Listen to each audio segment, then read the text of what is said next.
Okay, so if your social media feed looks anything like ours, Oh, I know where this is going. it's full of people in ice baths at 5 a.m. with red light panels glowing in the background. CEOs wearing their EEG headbands trying to optimize their brain states.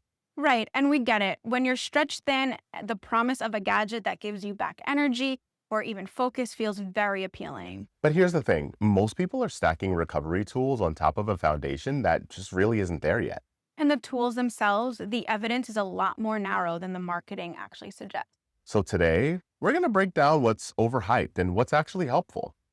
Welcome back to the Healthy Enough Edit. I'm Dr. Gio Nelson. I'm Dr. Pam Nelson. We're naturopathic doctors, we're married, and we're parents. We also get marketed, we're basically people who get marketed a lot of recovery gadgets constantly. So many ads, so many promises. And today, we're going to do something a little bit different. We're not going to tell you that these tools don't work We're going to tell you where they actually fit in the hierarchy of things that matter. because recovery gadgets are the 20%, not the 80%. And if the 80% isn't in place, the 20% won't save you. So let's put this into perspective. All right, we're going to break it down into the three most hyped recovery tools right now: cold plunges, red light therapy, and consumer neurotech. And we're going to tell you what the evidence actually shows, and then we'll let you decide where to go from there. Exactly. So let's start with the big one. Cold water immersion, ice baths, cold plunges, whatever you guys want to call them. So here's what the evidence actually shows. This is pretty recent too, right? Like 2025.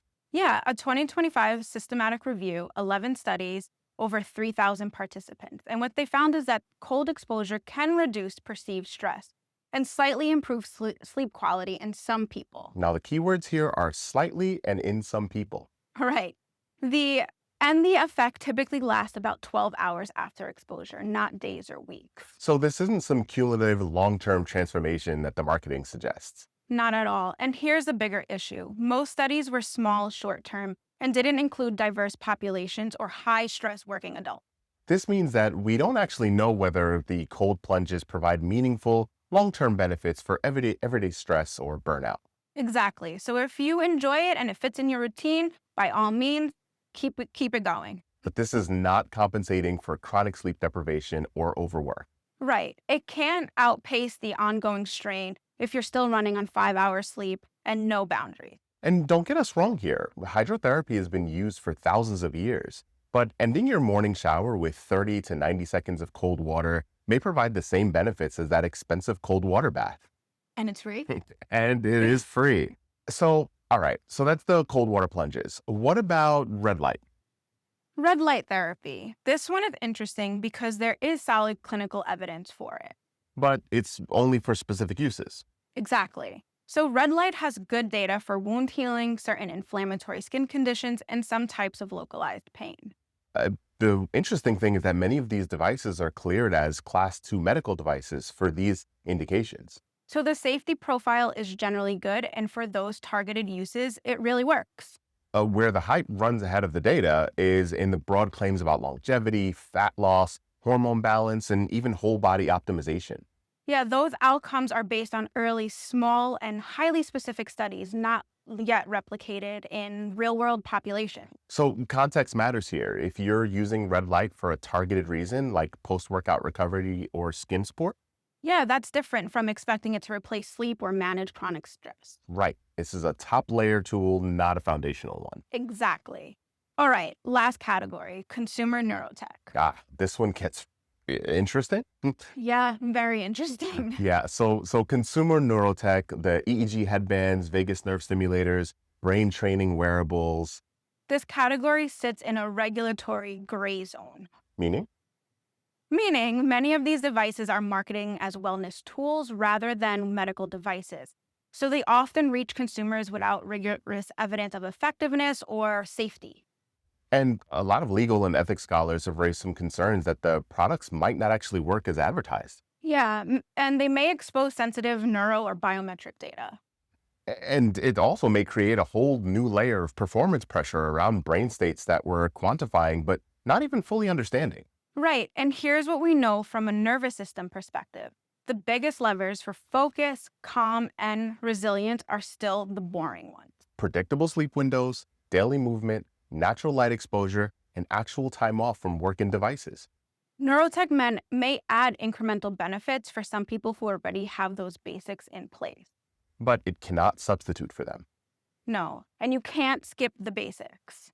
Okay, so here's the nuance most people miss. All of these tools, cold water plunges, red light, Neurotech, they're top layer modifiers, they're not foundations. They may provide some benefits for certain people in certain contexts. But they work on top of the fundamentals, not instead of them. So if you're still operating on fragmented sleep, an always on work schedule, and no consistent movement or downtime, Adding a recovery tool will not change the underlying load on your system. it's like trying to recover from a sprained ankle by icing it while you're still running on it. The intervention can't outpace the ongoing strain. Exactly. And the 80-20 principle applies here.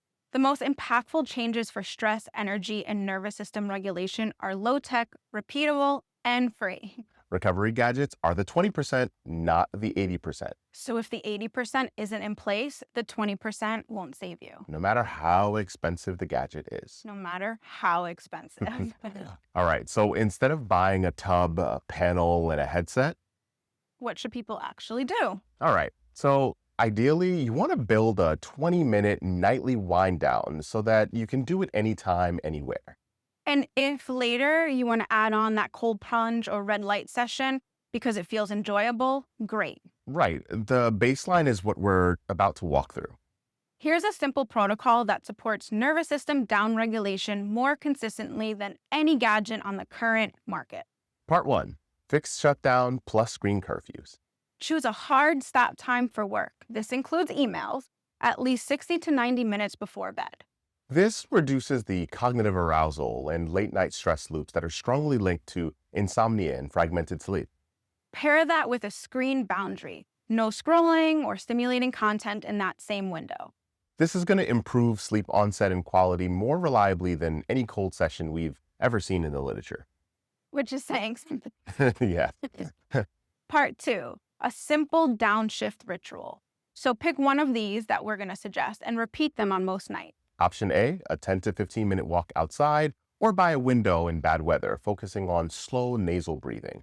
This supports your circadian rhythm and your autonomic downregulation. And option B, 10 minutes of a simple breath pattern, inhale for 4 seconds, exhale for 6 seconds, plus some light stretching. Both have more consistent evidence for lowering stress and improving sleep than any consumer neurotech device to date. And the thing is, you don't need to do this perfectly, and you don't need to do it every single night. Right. But if you can hold this ritual for 5 to 6 nights a week, you're doing more for your recovery capacity than most recovery stacks provide. And it's free. And it's free. Okay, so here is your permission slip. If you already have the basics in place, a consistent sleep window, daily movement, predictable work boundaries, and some real-time off, And you want to experiment with some cold plunges, red light therapy, or even a neurotech, by all means, do it, enjoy it. go for it. These tools may add a small incremental benefit if they feel supportive, and that's valid. But if the basics aren't there yet, save your money and your mental energy. The boring fundamentals will give you way more in return than any gadget. And they don't require any subscriptions, new equipment, or any performance tracking Or monthly fees. or monthly fees. So progress over perfection. Start with the 20-minute evening ritual. If that feels sustainable after a few weeks, you can always layer in other tools. But you don't need a recovery stack to recover well. You just need consistency with the things that actually regulate your nervous system. Which is way less exciting than a cold water plunge, but Way more effective. all right. So before we wrap up, let's do some rapid fire questions we get often in the clinic. Let's do it. All right. So are saunas worth it? If you enjoy them and have access, they can support relaxation and cardiovascular health, but they're not mandatory. Okay. What about compression boots?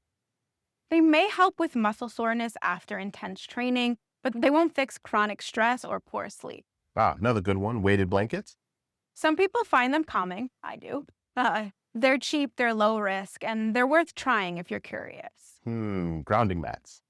Minimal evidence on those. Save your money and step on the ground outside barefoot if the weather permits. How about those blue light blocking glasses? Screen curfews are way more effective, but if they help you stick to boundaries, by all means, go ahead. All right, last one. What's one recovery tool that you'd actually recommend?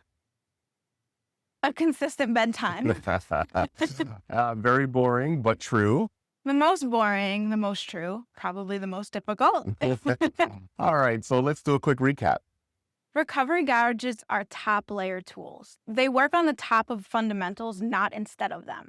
The 80% is still predictable sleep, daily movement, work boundaries, and actual downtime.